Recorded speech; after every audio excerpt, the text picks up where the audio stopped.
IPL 2025 18 edition చాలా రసవత్తరంగా ఉత్కంఠభరితంగా అయితే సాగుతుంది.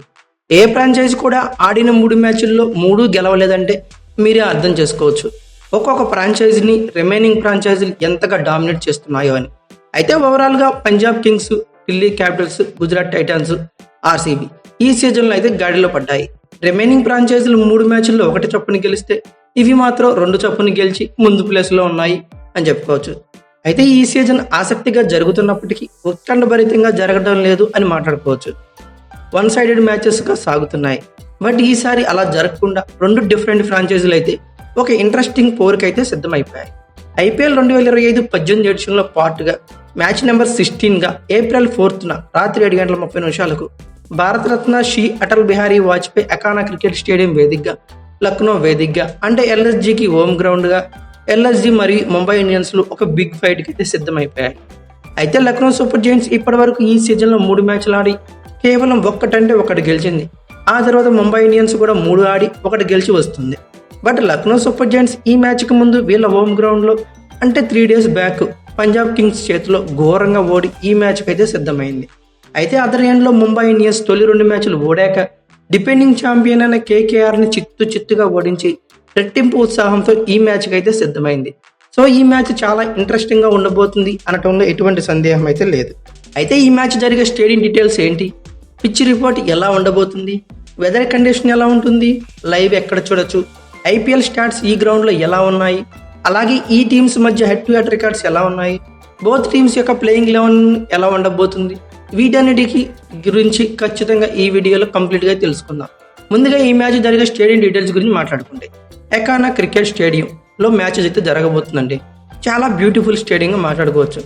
రీసెంట్గానే ఈ స్టేడియంలో అయితే ఓపెన్ చేశారు, అది 2017లో. బౌండరీ లెన్స్ కొంచెం ఎక్కువగానే ఉంటాయి. అలాగే లాంగర్ స్క్వేర్ బౌండరీస్ వచ్చేసరికి 72 మీటర్ల వరకు ఎక్స్పెక్ట్ చేయొచ్చు.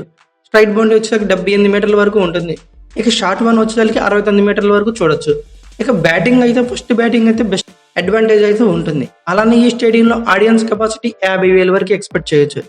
ఇక తర్వాత ఆల్ ఇంపార్టెంట్ పిచ్ రిపోర్ట్ గురించి మాట్లాడుకుంటే అసలు ఎకానా క్రికెట్ స్టేడియం యొక్క యావరేజ్ బ్యాటింగ్ రన్ రేట్ చూస్తే 8.94. దీనివల్ల ఏం తెలుస్తుందంటే డీసెంట్ బ్యాటింగ్ ట్రాక్ అని తెలుస్తుంది అని చెప్పుకోవచ్చు క్లియర్ కట్గా. ఈ గ్రౌండ్లో పిచ్ అయితే మాత్రం చాలా ఫ్రెష్గా ఉంటుంది. గుడ్ పేస్తో పాటు కొంచెం సీమ్ మూమెంట్ దొరుకుతుంది. అలానే ఎకానా క్రికెట్ స్టేడియంలో బౌన్స్ కూడా ఎక్స్పెక్ట్ చేయొచ్చు. అలానే స్పిన్నర్స్కి మిడిల్ ఓవర్స్లో కీ రోల్ అయితే ప్లే చేస్తారు. మ్యాచ్ ప్రోగ్రెస్ అయ్యే కొద్దీ పిచ్ చాలా స్లోగా అవుతుంది. ఇది ప్రీవియస్ మొన్న మ్యాచ్లో కూడా చూసాం. ఇక తర్వాత వెదర్ రిపోర్ట్ గురించి మాట్లాడుకుంటే వర్షాలు పడటం, మ్యాచ్లు ఆగిపోయే టెస్టులు అయితే ఏమీ లేవు. ఏప్రిల్ 4న అంటే మ్యాచ్ డేన టెంపరేచర్ మాత్రం 36 డిగ్రీ సెంటీగ్రేడ్ వరకు ఎక్స్పెక్ట్ చేయొచ్చు. డ్యూ ఫ్యాక్టర్ అయితే ఎక్స్పెక్ట్ చేయలేం, కానీ ప్రీవియస్ మ్యాచ్లో లైట్గా అయితే కనపడింది. అదైతే పడే ఛాన్సెస్ అయితే కొంచెం వరకు చూడొచ్చు. ఇక లైవ్ స్ట్రీమింగ్ గురించి మాట్లాడుకుంటే అందరికీ తెలిసిందే, ఈ ఐపీఎల్ మ్యాచ్లన్నిటికీ జియో హాట్స్టార్ అనేది ఆతిథ్యం ఇస్తుంది. 2 బిగ్ ఓటీటీ ప్లాట్ఫామ్స్ జియో సినిమాలు అలాగే డిస్నీ ప్లస్ హాట్స్టార్ కంబైన్ అయిపోయి జియో హాట్స్టార్గా అవతరించింది. మొబైల్స్లో వచ్చేసరికి ఈ ఓటీటీ ప్లాట్ఫామ్లో వాచ్ చేయొచ్చు. ఇక అలాగే టీవీలో చూడాలంటే స్టార్ స్పోర్ట్స్లో 2లో చూడాల్సి ఉంటుంది. రెండింటికి కూడా సబ్స్క్రిప్షన్ అయితే తప్పనిసరి. ఇక తర్వాత ఈ గ్రౌండ్లో ఐపీఎల్ స్టాట్స్ పరిశీలిస్తే టోటల్ మ్యాచెస్ వచ్చేసరికి 15 మ్యాచ్లు అయితే ఈ గ్రౌండ్లో జరిగాయండి. ఫస్ట్ బ్యాటింగ్ వాళ్ళు 7 గెలిస్తే సెకండ్ బ్యాటింగ్ వాళ్ళు 7 గెలిచారు. అంటే ఈక్వల్గా ఉందని చెప్పుకోవచ్చు. నెట్ రన్ రేట్ అయితే నో రిజల్ట్గా ఒక మ్యాచ్ అయితే ఉండిపోయింది. సో దీన్ని బట్టి టాస్ అయితే అంత కీలకం కాదని చెప్పుకోవచ్చు. ఈ గ్రౌండ్లో హైయెస్ట్ టోటల్ చూస్తే 235 పరుగులు 6 వికెట్లుగా కేకేఆర్ పేరట్ అయితే ఉంది. లోయెస్ట్ టోటల్ చూస్తే 108 పరుగులకి ఆల్అవుట్ అయింది లక్నో సూపర్ జైంట్స్. ఇక ఈ గ్రౌండ్లో హైయెస్ట్ రన్ చేసి చూస్తే 199 పరుగులు 3 వికెట్లు రాజస్థాన్ రాయల్స్ పేరట్ అయితే ఉంది. లోయెస్ట్ టోటల్ డిఫెండ్ చేసుకున్నది చూస్తే 126 పరుగులు 9 వికెట్లుగా ఆర్సీబీ అయితే ఉంది. ఫస్ట్ ఇన్నింగ్స్ యావరేజ్ స్కోర్ చూస్తే 165 పరుగులుగా ఉంది. టోటల్గా లక్నో సూపర్ జైంట్స్ హోమ్ గ్రౌండ్లో ఆడిన మ్యాచ్లు 14, గెలిచినవి 7, ఓడినవి 6, నో రిజల్ట్ ఒక మ్యాచ్ ఉంది. అంటే లక్నో సూపర్ జైంట్స్లో హోమ్ గ్రౌండ్లో కూడా వాళ్ళకి బెస్ట్ రికార్డ్స్ అయితే లేవని చెప్పుకోవచ్చు. విన్నింగ్ ఛాన్సెస్ 50% ఉన్నాయని చెప్పుకోవచ్చు. ఇక తర్వాత ఎల్ఎస్జీ మరియు ముంబై ఇండియన్స్లో హెడ్ టు హెడ్ రికార్డ్స్ పరిశీలిస్తే ఇక్కడ ఇంట్రెస్టింగ్ మ్యాటర్ ఏంటంటే లక్నో సూపర్ జైంట్స్కి ముంబై ఇండియన్స్ మీద క్లియర్ డామినెన్స్ అయితే ఉంది. ఇప్పుడు దాకా ఇరువురు టీమ్స్ 6 మ్యాచ్ల్లో తలబడితే ఏకంగా 5 మ్యాచ్లు లక్నో సూపర్ జైంట్స్ గెలిచింది. అంటే కేవలం 1 మ్యాచ్ మాత్రమే ముంబై ఇండియన్స్ అనేది గెలిచింది. సో మరోసారి ఈ ఆధిపత్యం లక్నో చూపిస్తుందో లేదో అనేది దీని గురించి చాలా ఇంట్రెస్టింగ్గా ఉండబోతుంది. ఇక ఫైనల్గా ఇరువురు టీమ్స్ యొక్క ప్లేయింగ్ 11 గురించి మాట్లాడుకుంటాం. ఎప్పుడు ఎలా ఆడతారో వీళ్ళకి డైలమా ఉంటుంది. Mainly the captain completely on out of box. కెప్టెన్సీలోనే కాదు, బ్యాటింగ్లో స్కోర్లు చేయడంలో కూడా రిషబ్ పంత్ వెనకబడిపోయి ఉన్నాడు. ఈ రిషబ్ పంత్ ఫామ్లోకి రావడం అనేది చాలా ఇంపార్టెంట్ అని చెప్పుకోవచ్చు లక్నోకి. ఇక అలాగే Mitchell Marsh, Nicholas Pooran batting అయితే విధ్వంసం చూపిస్తున్నారు. వీళ్ళిద్దరే మ్యాచ్లు నెట్టుకొస్తున్నారని చెప్పుకోవచ్చు. బట్ ప్రీవియస్ మ్యాచ్లో కొంచెం కొత్త బ్యాటర్స్ కూడా లైన్లోకి వచ్చేసారు. Extremely middle order and finishing super నాక్ అయితే ప్రీవియస్ మ్యాచ్లో ఆడారు. వీళ్ళు రిథంలోకి రావడం అనేది లక్నోకి అడ్వాంటేజ్గా చెప్పుకోవచ్చు. ప్రీవియస్ మ్యాచ్లో ఆయుష్ బదోని చాలా బెటర్ నాక్ అయితే ఆడి ఫామ్లోకి అయితే వచ్చాడు. అలానే అబ్దుల్ సమాద్ చివర్లో మెరుపులు మెరిపించాడు. టెక్నికల్ బ్యాటింగ్ అయితే చేశాడు. ఇక డేవిడ్ మిల్లర్ నుండి ఇంకా కొంచెం బెటర్ నాక్ అయితే రావాలి. ఆడాడు, బట్ ఇంకా కొంచెం ఎక్కువ స్కోర్ చేస్తే బాగుంటుంది అనుకుంటున్నా. ఓవరాల్గా లక్నో బ్యాటర్స్ ఎంత బ్యాటింగ్ ఉందో బౌలింగ్లో అంత ఇన్ఎక్స్పీరియన్స్ అయితే కనబడుతుంది. అందరూ ఇంజురీ కన్సర్న్స్తో బయటికి వెళ్ళిపోవడం లక్నోకి డ్యామేజ్ అయిపోయింది. ఇక ఫస్ట్ 2 మ్యాచెస్లో మంచి బ్రేక్స్ ఇచ్చిన శార్దుల్ ఠాకూర్ ఈసారి మాత్రం 3వ మ్యాచ్లో లై తప్పాడు. ప్రతి మ్యాచ్ పెర్ఫామ్ చేయడం అంటే చాలా కష్టం, అందరికీ తెలిసిందే. అదర్ పేసర్స్ని కూడా సత్తా చాటాల్సిన అవసరం అయితే ఉంది. అవేష్ ఖాన్ మరో పేసర్గా ఈ మ్యాచ్కి ప్రిన్స్ యాదవ్ను బరిలోకి దించే ఛాన్సెస్ ఉన్నాయి. అవేష్ ఖాన్ ఉన్నప్పటికీ ధారాళంగా పరుగులై సమర్పించుకుంటున్నాడు, వికెట్లు అయితే తేలిపోతున్నాడు. ఒక యావరేజ్ పేస్ యూనిట్తోనే లక్నో ముందుకు జరగాల్సి ఉంది. ఇక ఎక్స్పీరియన్స్ పేస్ యూనిట్ అయితే లేదని చెప్పుకోవచ్చు. ఓవరాల్గా లక్నో యొక్క పేస్ యూనిట్లో ఇంజురీస్ కన్సర్న్స్ ఉండడం వల్లే కొంచెం బ్యాక్ ఫుట్లో అయితే ఉంది. ఇక స్పిన్ యూనిట్లో ఎన్నో ఆశలు పెట్టుకున్న రవి బిష్ణయ్ కంప్లీట్గా ఈ స్పేజన్లో వరస్ట్ పర్ఫార్మెన్స్ అయితే ఇస్తున్నాడు. ఇతని నుండి బెటర్ పర్ఫార్మెన్స్ అయితే ఖచ్చితంగా రావాలి. ప్రీవియస్ మ్యాచ్లో పెరి 14 పైన ఎకానమీతో కొట్టించుకున్నాడు.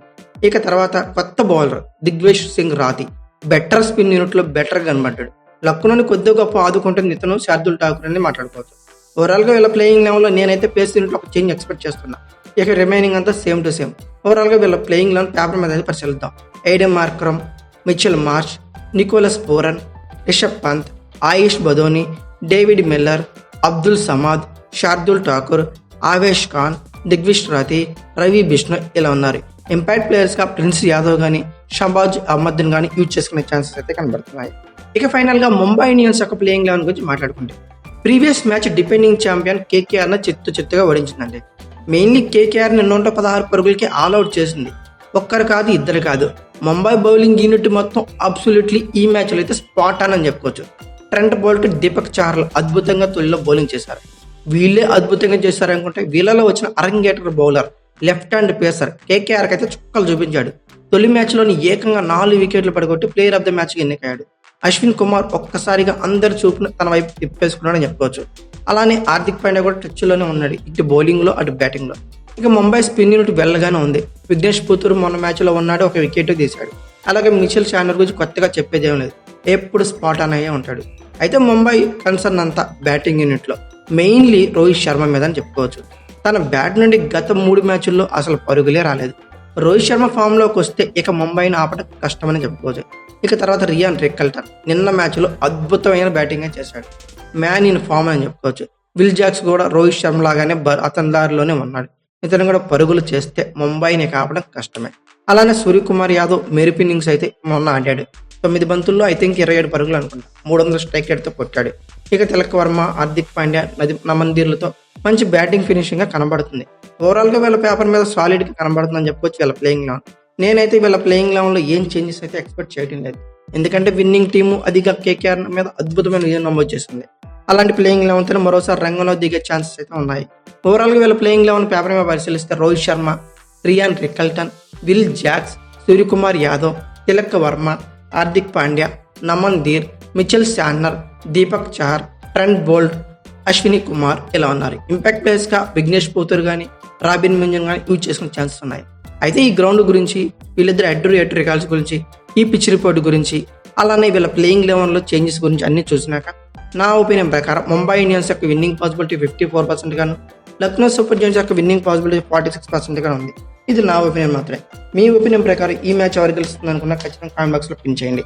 అలాగే ఈ వీడియో కనుక మీకు నచ్చితే like, share, comment plus subscribe చేసుకోండి. అలాగే పక్కనే ఉన్న బెల్ ఐకాన్ అక్కడ మాత్రం మర్చిపోకండి. Thank you for watching. Have a nice day.